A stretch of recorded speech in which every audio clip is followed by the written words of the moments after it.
ไรทางมันน้ำในไฟฟืน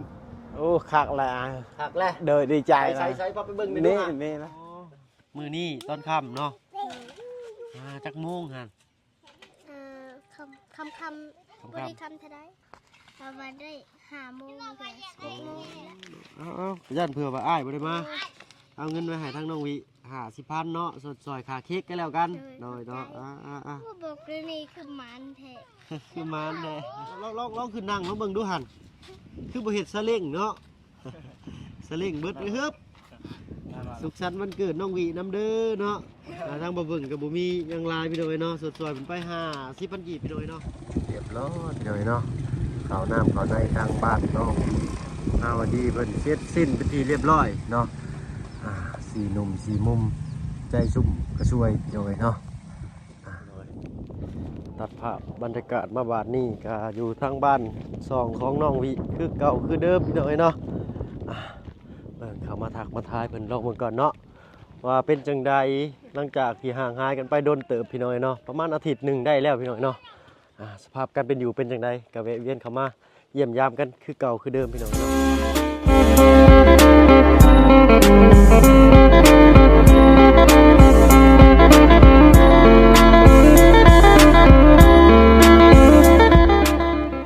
สบายดีพ่อแม่พี่น้องเบิดสุขสุขคนเนาะมื้อนี้ก็พบพ่อกับบ่าวเพิ่งเคยหลายคือเก่าพี่น้องเนาะอากาศแดดพี่น้องเนาะเจ้าพี่น้องร้อนแดดขนาดเลยมื้อนี้เนาะมาบ้านนี้อยู่ทางบ้านน้องวิภาวดีเพิ่นสวยสดงดงามเก่าบ้านช่องเพิ่นกันเนาะสบายดีไอ้ลัมโบเนาะเนาะโอ้ยิ้มแย้มแจ่มใสคือเก่าพี่น้องเนาะเอาขออนุญาตติดหมากระเบิดแน่เนาะปลาลูกเพิ่นว่าเสียงของบ่าวเพิ่งคอยพี่น้อยเนาะขอโทษขออภัยจึงได้ก็สิปรับสิปรุงให้พี่น้อยเนาะเป็นได้ไอ้ลัมโบกินข้าวกินน้ำแล้วบ่มื้อนี้กินแล้วได้ยังกินมาเหยียบโอ้มารถเหยียบพี่น้อยเนาะขอโทษขออภัยน้ำพี่น้ำน้องลายพี่น้อยเนาะทางบ่าวเพิ่งก็เป็นคนทำเพลงมาเนาะบ่อยากว่าลายพี่น้องเอ้ยเนาะเพิ่นก็คือว่าแหละเนาะอาหารการอยู่กันกินก็มีหลายชนิดหลายแบบแล้วแต่ผู้สิเลือกสรรเลือกกินเนาะเฮาก็บ่เว้าถึงมันดีกว่าเนาะเว้าถึงเรื่องอื่นเป็นอะไรทางมันน้ำในไฟฟืนโอ้คักแหละเดินดีใจใส่พอไปเบิ่งนี่นะนี่เดินนี่ห้องน้ำนี่เฮ็ดไอ้ลำโบยามใดนี่เฮ็ดทีมงานเรามีรอยยิ้มตลอดเดินนี่แหละเดินดีใจแล้วนี่ดีใจแล้วบ่เดินดีใจเนาะเดินไปเวียกสบายแล้วไปเวียกสบายเดินสบายกินได้เนาะเดินกินได้เปิดไว้แล้วก็หรือว่ามาต้มมันยังก็ได้เดินติดตั้งนี่อยู่นี่ติดตั้งนี่กล่องนึงนี่ใส่สำหรับเสียบสายยางปึ๊บเดินใส่กะหัวเห็ดสวนในนี่เดินสบายคนพักแรงสบายเนาะคันว่าอยากพักแบบคักๆนี่ก็เอาเนินเขานี่ก็สิได้อยู่ได้เนาะได้อยู่บ่เห็ดนานพักแบบเสียงเลยโอ้ยมันนั่นน้ำทางบ่โดยนำมันมาเพียงยากนะแค่มีแต่เห็ดกับพุ่นแล้วเห็ดอยู่พุ่นแล้วเห็ดเดินหนึ่งนี่นะโดยอยู่นี่แล้วโดยเนาะนี่แถวนี้เจ้ากับปู่ก็สักประมาณสักเม็ดเช้าก็ได้เนาะโดยนี่เม็ดเช้าเลยพี่น้อยโดยเห็ดวงนี่ก็ได้นี่โอ้เห็ดวงนี่เลยโดยนี่กะคือบอลในใจของบ่พึ่งเนาะขออนุญาตแนะนำเนี่ยก็ได้ไปว่าให้พี่น้องเพิ่นเบิ่งแย่งสอยกันว่าเหมาะหรือบ่หรือบ่เหมาะในใจก็อยากให้ปลูกประมาณนี้เนาะประมาณเม็ดเช้าเห็ดสวนผักนานลงมายาวสิได้ระบบเนาะประมาณเท่านี้ก็ได้จึกเนาะแล้วก็อันนี้ก็ไว้เห็ดตั้งเตียงนั่งซะเนาะมันสิโอเคได้แบบโอ้นอนแบบนั่งชมวิวภูเขาพี่น้อยเนาะยามมื้อเช้าจิบกาแฟโอ้คักก็คักเลยมากเลยเฮ็ดจังซั่นหรือว่าถ้ามีต้นลำไยอีกเอามาปลูกจะหั่นก็ได้พอได้นั่งคอยทางสิได้อะไรบ่กังโกเพิ่นสิเนาะคนไกลไปแขกไปไกลมาเนาะบ้านหลังนี่เลี้ยวเข้ามาพี่น้องเนาะเบิ่งใช่ว่าเขาว่าโอ้บ้านหลังงามเอิ้นเตินอยู่แท้ซะเนาะเลยมีคนไกลไปไกลมาเคยมาถามอยู่บ่ว่าบ้านช่องคือมางามมันยังแน่มีแล้วมีบ่โดยไอ้น้องแล้วโอ้ไอ้น้องว่าโอ้คักถามอยู่บ่ว่าเดี๋ยวใดครั้งเอาว่าแ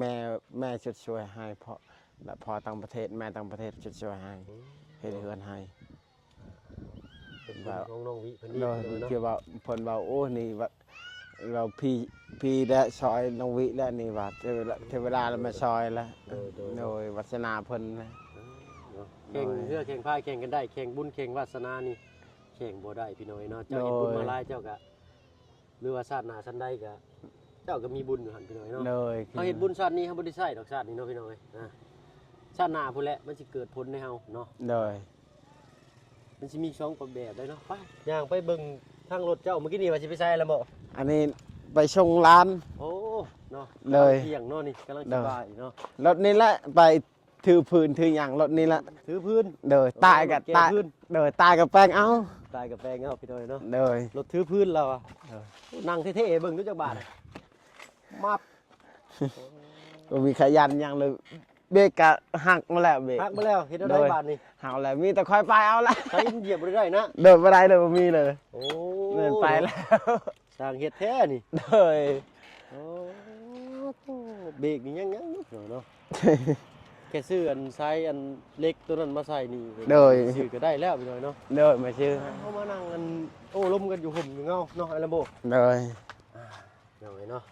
มาถามข่าวทางไอ้ลำโบหน่อยหนึงพี่น้อยเนาะ เป้าอะไรเป้า เนาะเนาะพ่อกับไอ้ลำโบคือเก่าเนาะโอ้เจ้าขักแค่นี่ปั้นนี่ค่อยดีกว่าขาค่อยดีซ้ำ เดิน แค่เล่าพี่น้อยเนาะลูกดีมื้อนี้ก็บ่มีหยังไลน์มาฝากมาต้อนเอาไว้ให้ลูกให้หลาน โดย กินเนาะ โดยขอบใจละลายๆเด้อ โดยเนาะอ้าวอันนี้ก็แบ่งปันมาจากห้านแม่น้องเชื้อลิ้นพี่น้อยเนาะอ่ะ โดย บิมาแบ่งกันเล็กๆน้อยๆเนาะมีหน่อยก็ซอยหน่อยมีลายก็ซอยลายเนาะเพิ่นทำหาไม่ได้ตายไปก็เอาบ่ได้เอาไปบ่ได้ผีพ่อบาทพี่น้อยเนาะเฮ็ดบุญชาตินี้ชาติหน้าห้าอาจสิเฮาบ่ฮู้ดอกเฮาสิได้เกิดหรือบ่ได้เกิดเนาะอะไรบ่ โดย แต่คันเฮาเกิดมาชาติหน้าจำได้ว่าเฮาเคยเป็นอีซั่นอีซี่มันก็สิมีทั้งความดีทั้งที่ดีใจเลยก็เสียใจแน่เนาะพี่ โด น้อง ย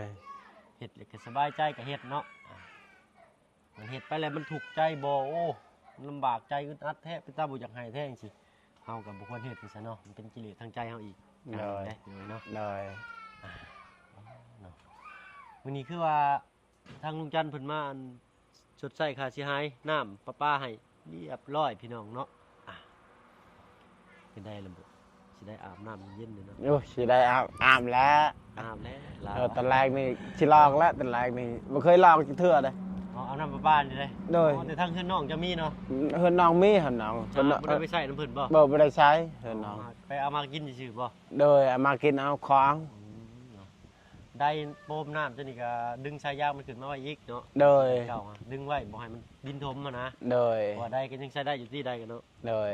บัดเวลาอันยามฟ้ายามฝนหรือน้ำมันทำบริใส่มันก็สิเต็มเนาะ โดย บัดเวลาอันฮดพักคนหยาฟ้าฝนบ่ตกก็เปิดน้ำใดๆเอาเนาะมันจังประหยัดไปอีก โดย ส่วนหนึ่ง โดยคิดว่านั้นนะ เนาะโดยใครเนี่ยจะมีห่มบักมี่เนาะ โดยห่มมันมีนี่มันมีนี่ใหญ่เลยมื้อหน้านี่ครับมันใหญ่ไปก็ตัดแล้วตัดแล้วโอ้ยชำนี่พอดีแล้วบ่ได้ตัดยากมันใหญ่ขนาดตัดแล้วมาตัดโอ้ยมันยาก เอา แล้ว ตัดปลายมันออกมันก็บ่เตี้ยบ่ มันเตี้ยละ ตัดปลายมันซื่อๆ โด เนาะ ยตัดปลายนี่เด้นี่เด้น้องก็ตัดนี่ตัดปลายมันนี่ ทางไอ้ลำโบเพิ่นตัดพี่น้อยเนาะ โดย เฮ็ดให้แซวบาดพี่น้อยเนาะสิได้ยินบ่เดคลิปนี้พี่น้อยเนาะกินข้าวกินน้ำเรียบร้อยพร้อมสิไปส่งน้องวิไปโรงเรียนใกล้บ่ไอ้ลำโบโรงเรียนนี่ บ่ได้ไกลอยู่บ้านเมืองจันทน์นี่ อ๋อบ้านเมืองจันทน์นี่ โดย ค่อยๆขี่ไปแล้วเนาะรถก็มีวี โด เกาะ ย เลขเนาะพี่น้อยเนาะ โดย มันตั้มเลยเกาะเลขเนาะ โดย บอกว่ามันขมังลีเด้ซะเอาตีนทูดินไปเลยเนาะ โดยเอาตีนแบบทูไปละ โอ้เกิดบุญเบิด โดย โอ้อ่ะมารอบนี้คือบ่เห็นป่า ปลาไปช้อนห้อยแล้ว ไปสอนห้อย โดยมื้อนี้แหละปลาไป มันแดดเนาะ โดย โอ้พี่น้อยเนาะคลองเอเลมโบเพิ่นก็ขุดแล้วบ่แหละเนาะ เพิ่งอัดประตู อัดประตูนอกบ่ฮะ โดย เด็กน้อยหายพี่น้อยได้อยู่บ่ดีเนาะเบิ่งก่อนพี่น้อยเนาะพี่น้อยเนาะเมื่อกี้นี่บ่ได้กดช้ำพี่น้อยเนาะเอาขนมให้ทางน้องๆเพิ่นเนาะน้องๆเพิ่นก็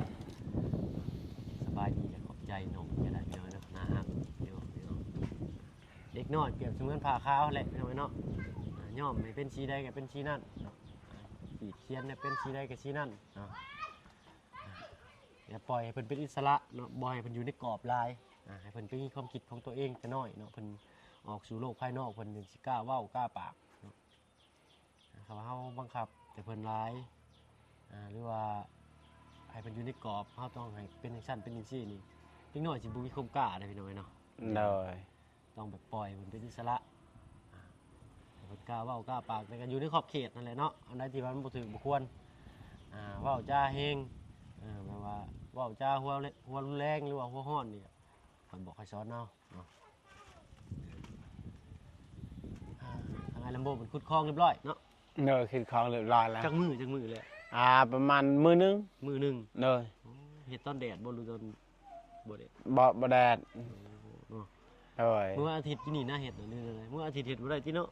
มื้ออาทิตย์น่ะบ่ได้เฮ็ดมื้อวิทย์อาทิตย์นั่นนี่เฮ็ด โดยเนาะ มื้ออาทิตย์มีแต่อยู่แล้ว ความเชื่อถือไฟมันพี่น้องเนาะปกติเพิ่นแหละศาสนาเพิ่นก็ดีอย่างเสียอย่างเนาะศาสนาพุทธก็ดีอย่างเสียอย่างคือกันเนาะคือเรียนนี่สิมีสองด้านพลิกไปพลิกมาสิพี่น้องเนาะคันสิให้ดีไปเบิดก็ห้อยก็บ่ได้เนาะสมมุติเฮาฮู้แต่ความดีเฮาบ่ฮู้ความชั่วเฮาก็สิเป็นคนดีได้ว่าความชั่วมันเป็นจังได๋เฮาบ่ฮู้นะเนาะ สมมุติเราเป็นคนชั่วแล้วปุ๊บโอ้กูเมื่อยเด้บ่อยากเป็นคนชั่วเลยอยากลองมาเป็นคนดีเขาเป็นคนดีมันก็ดีว่ะสินะพี่น้องเนาะอันนี้ก็แล้วแต่คนความคิดของคนเนาะ โดย แล้วแต่คนที่ว่าเขามักด้านใดสั้นซื่อเนาะแดดแห้งขนาดมันยิ่งอยู่ประมาณ33-34องศาพี่น้องเนาะหน้าเหลือบเมี่ยงอยู่จักพี่น้องเนาะบ่ได้โปะครีมกันดงกันแดดพี่น้องเนาะตื่นเช้ามาอาบน้ำถูแขวแปรงฟันผมจั่วแลดเลยเนาะวันนี้ยังบ่ทันได้แวะเวียนเขาไปหาทางบ้านน้องน้ำเพิ่นอยู่พี่น้องเนาะอีกสักพักพุ่นแหละเพราะว่ามาเมื่อกี้นี่ก็พอดีมาทันสร้างเพิ่น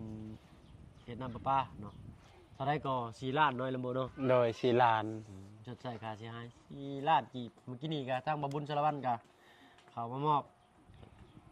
ไข่หมูเนาะแล้วก็น้ำส้มแล้วก็มีอย่างอีกแล้วบ่ ละมิอันนั้นละขนมและเงินอีก1,500,000 โดยเนาะทาง โดย ผู้ใหญ่ใจดีเพิ่นพี่น้องเนาะ โดย แต่ว่าซุมเฮานี่ก็มีแต่อาสาเป็นสะพานบุญให้เนาะพี่น้องสิให้สดให้ซอยด้วยตัวเองนี่ก็มีแต่ซอยถ่ายทำให้พี่ให้น้องได้เบิ่งนะครับได้ชมเนาะแล้วก็มีเล็กๆน้อยๆเนาะซื้อของกินของอยู่ไปฝากไปต้อนเพิ่นเนาะเวลาจำเป็นหรือว่าขับคันเวลาขมั่งทางบ้านเพิ่นเนาะ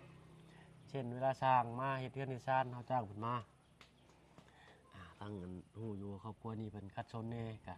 เฮาก็ซื้อกับข้าวกับน้ำเฮาก็เอาทุนตัวเองซื้อเนาะมันก็เป็นเงินบ่หลายดอกเนาะพี่น้อง4-50แสนหนึงประมาณนี้เนาะพี่น้องก็ประมาณ100กว่าบาทนักๆนี่ก็200เนาะก็ถือว่านักเติบอยู่ได้200นี่เนาะ200นี่ก็แสนปลายพี่น้องเนาะซื้อข้าวซื้อน้ำไปครอบครัวก็อิ่มไปหลายเติบเนาะแต่ก็บ่เป็นหยังเนาะเฮาพอมีอยู่เฮาก็สุดซอยผู้ขัดสนกว่าเฮาพี่น้องเนาะเฮาก็อาศัยแต่รายได้นำ YouTube พี่น้องเนาะก็บ่ได้หวังหยังหลายเนาะมีแต่รายได้นำ YouTube ก็มีแต่กำลังอกกำลังใจจากพี่จากน้องจากป้าจากลุงเนาะหมู่คู่กันเบิดสุขุสุคนนี่แหละเนาะมาเบิ่งให้กดแชร์กดไลค์ให้พี่น้องเนาะซ้ำนี้ก็ถือว่าเป็นต้นทุนของเฮาอีกอย่างหนึ่งพี่น้องเนาะได้หน่อยก็ดีกว่าบ่ได้เนาะแห่งคนเบิ่งหลายเฮาก็มีรายได้เฮาก็ไปแบ่งปันคนอื่นอีกได้หลายขึ้นกว่าเก่าพี่น้องเนาะการที่สิเป็นสะพานบุญนี่ก็สิเป็นโดยตัวเองเนี่ยก็บ่ได้พี่น้องเนาะการเฮ็ดบุญนี่ก็ได้เนาะอันนี้ก็คือเป็นอีกช่องทางหนึ่งว่าง่ายๆก็คือเฮามาถ่ายทำปุ๊บก็เพื่อสิหารายได้จากบ่อนนี้ปุ๊บก็ไปซอยอีกก็คือแบบว่าเฮาก็ได้ทำบุญร่วมกันพี่น้องเนาะขอโทษขออภัยพี่น้อง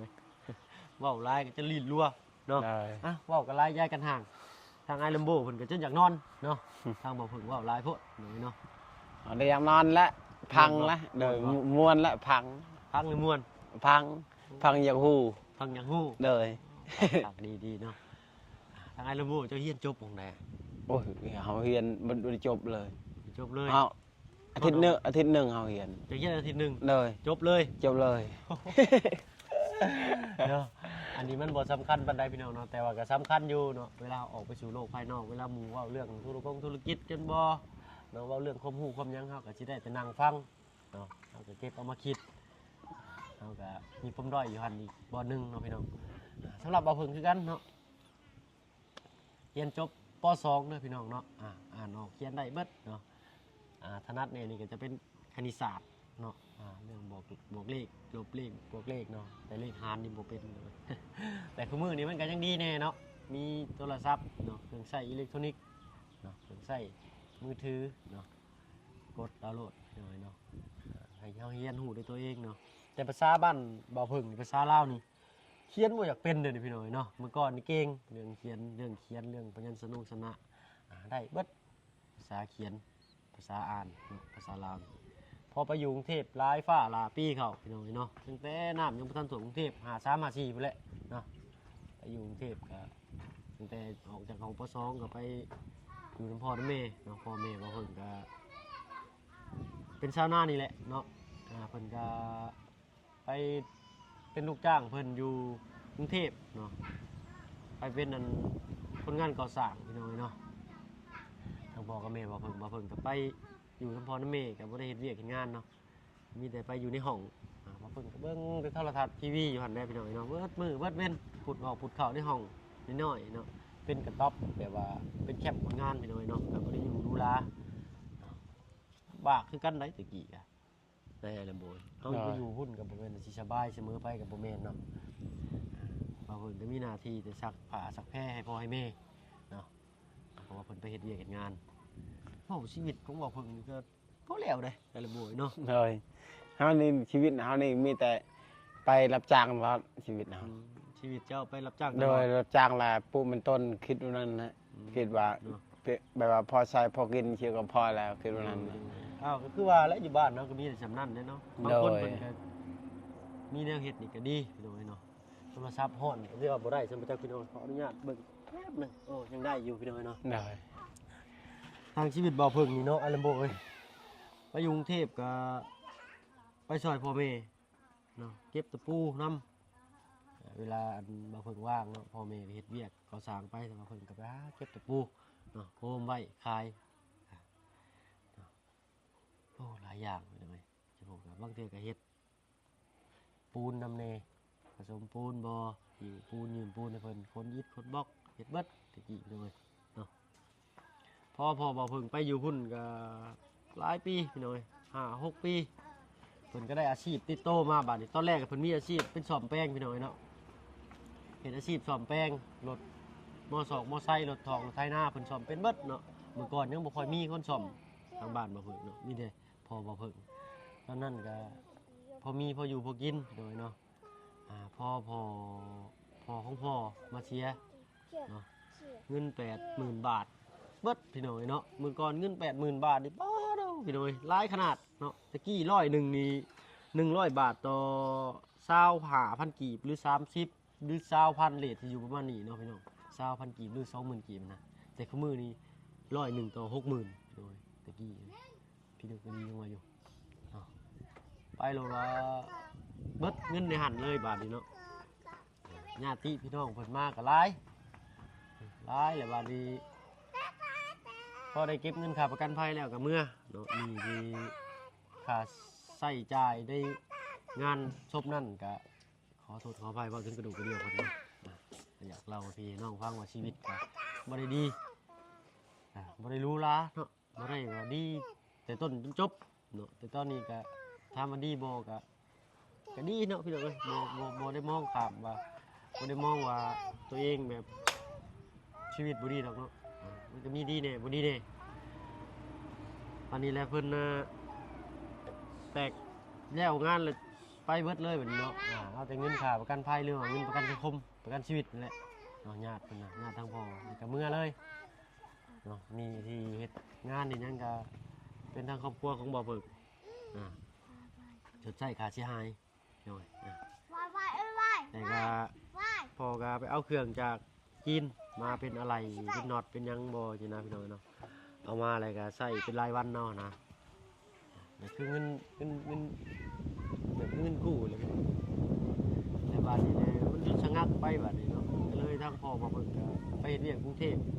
จากงานจากสอบแบงดีๆก็กลายเป็นลูกจ้างวันนี้เพิ่นก็ไปเฮ็ดนั่นแหละความจากได้อย่างมีของพ่อเนาะเกิดเป็นพ่อคนนี้ยากไปพี่น้องเนาะเองได้ครึ่งหนึ่งของพ่อนี่โอ้ยสุดยอดแหละเนาะเพิ่นก็ไปได้อาชีพก่อสร้างบาดนี้พี่น้องได้เป็นนั่นไปพุ่นก็3-4 ปีเพิ่นก็เฮ็ดเป็นเบิดเนาะเบิ่งแบบเบิ่งหยังก็ได้แล้วก็ว่างานเป็นหัวหน้าคุมงานก็ว่าได้อยู่ว่าซั่นๆพี่น้องเนาะหัวหน้าคุมงานพี่ก็ไว้วางใจเพิ่นเฮ็ดบาดนี้ก็เอาน้องเอานุ่งเอาคนรู้จักในบ้านไปเฮ็ดเป็นทีมงานเลยเนาะสร้างหมู่บ้านชวนชื่นลีเจนด์พี่น้องเนาะหมู่บ้านชวนชื่นแถวใดลืมเลยพี่น้องเนาะโอ้คือกันเนาะบ้านชวนชื่นเห็นแล้วบ้านนี้แหละหลายปี8-9 ปีเลยเพิ่นกลับมาอยู่บ้านบ้านนี้มาลงมือตัดไม้ก่อนตอนแรกเนาะตัดไม้หาตอไม้ออกไปดูขายพี่น้องเนาะไปกลไปขุดไปกลบ่เพิ่งก็ได้ไปเนาะขุดไปกลนี่ตอไม้ดูเนาะเพราะว่าเอามาเฮ็ดโต๊ะเฮ็ดย่องประดับหน้าบ้านมันสิสวยงามเนาะรับหรือยังเลยโม อ๋อแล้วพังเอา ฟังหรือเดี๋ยวรับเนาะวันนี้เลยว่าตำรวจก็ลงร้ายบาดนี้เนาะเพิ่นมาเฮ็ดก็เลิกเฮ็ดอันนี้บาดนี้พอมาเพิ่นก็มาใช้จากที่ได้ไปเฮ็ดฮู้มากก็เฮ็ดช่างก่อสร้างบาดนี้สร้างเพื่อนสร้างชาติทางมืออย่างนี้เนาะนึงครับเพิ่นก็พอได้อยู่เนาะพอได้ใช้ได้ใช้ในซอยในครอบครัวกันถือว่าบ่ขัดสนเนาะทางครอบครัวมาเพิ่นก็ได้แต่บ้านเราเพิ่นมาอยู่ทั้งบ้านเมียบัดนี้เนาะเฮาก็มีครอบครัวของตัวเองแล้วมีลูกมีเต้าหน้าที่รับผิดชอบ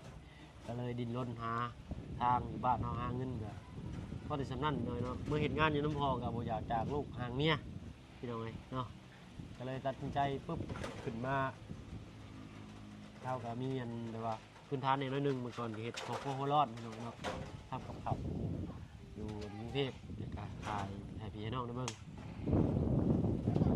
ก็เลยมาไปดำรงจันทร์เพิ่นเพื่อสิมีรายได้พี่น้อยพอจุนเจือครอบครัวพี่น้อยเนาะ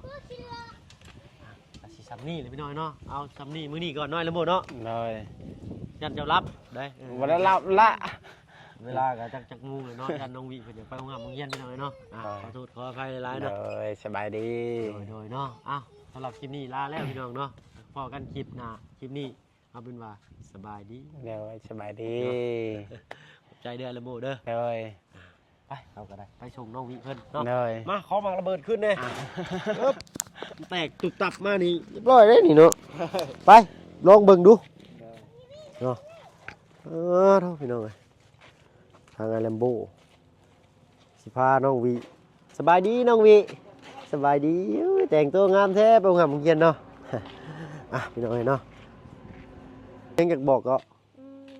แล้วเราอยากไปหรือบ่อยากไปวันเกิดวันเกิดอยู่ไส วันเกิดของน้องวิ ปิกเจ้าน้องจัดอยู่ไสล่ะ จะดูเพื่อนนี่แหละ โอ้มือใดหั่น มันคำนี่ มือนี่บ่ เลย อ๋อมือนี่ตอนค่ำเนาะจักโมงหั่น คำ